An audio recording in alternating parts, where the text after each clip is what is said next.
வணக்கம். இன்று நாம் ஒரு குட்டி கதையை பற்றி இந்த பதிவில் பார்க்கலாம். மருமகளின் அன்பு என்பதுதான் இக்கதையின் தலைப்பு.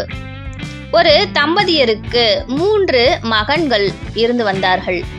மூவருக்கும் திருமணம் செய்து வைத்து விட்டார்கள். மருமகளின் அன்பை பரிசோதிக்க மாமியார் விரும்பினார். அதற்காக ஒரு நாடகத்தை நடத்த வேண்டும் என்று எண்ணினார். முதல் மருமகளை கூப்பிட்டு கொண்டு மற்றும் அவளும் 2 பேரும் சென்றார்கள். முதல் மருமகளும் மாமியாரும் ஒரு ஏரியில் படகில் சவாரி செய்தார்கள். அந்த மாமியார் திட்டமிட்டு ஏரியில் விழுவது போல் உயிரை போராடி காப்பாற்றுவாளா என்று நினைத்தால் இவள் நல்லவள் என்று மனதில் நினைத்தாள். அதே போன்று அவளும் நீரில் விழுந்தாள். மாமியார் விழுந்ததை பார்த்த மருமகள் அவளை காப்பாற்றி கொண்டு வந்தார். உடனே அவர் அவளை புரிந்து கொண்டு என்னை காப்பாற்றியதால் மருமகளை உடனே தண்ணீரில் குதித்து மாமியாரை காப்பாற்றி விட்டாள்.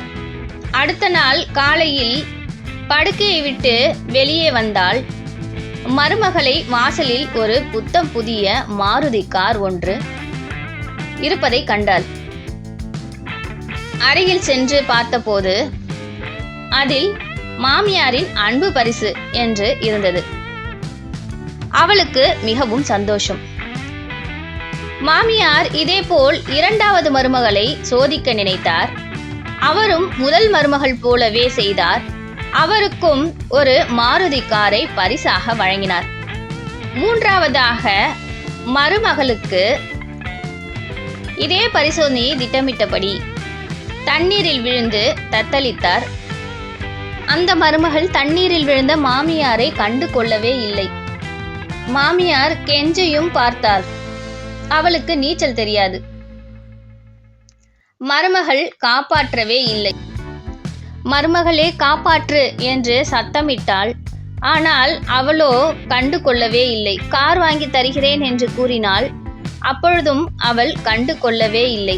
அங்கிருந்து சென்றாள். எனக்கு காரும் வேண்டாம், ஒன்றும் வேண்டாம், நல்ல புள்ளைய வளர்த்து வச்சிருக்க பாரு புள்ளைய என்று சொல்லிட்டு அவள் வீடு திரும்பி பார்க்காமல் சென்று விட்டார்.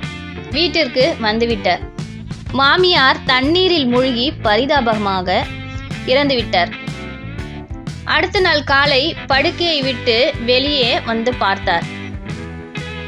ஒரு புதிய கார் ஒன்று வாசலில் நின்றது. அருகில் சென்று பார்த்தால் மாமனாரின் அன்பு பரிசு என்ற வாசகம் அந்த காரில் எழுதியிருந்தது. இன்று நாம் ஒரு குட்டி கதையை பற்றி தெரிந்து கொண்டோம். நாளை வேறொரு பதிவில் சந்திக்கலாம். நன்றி, வணக்கம்.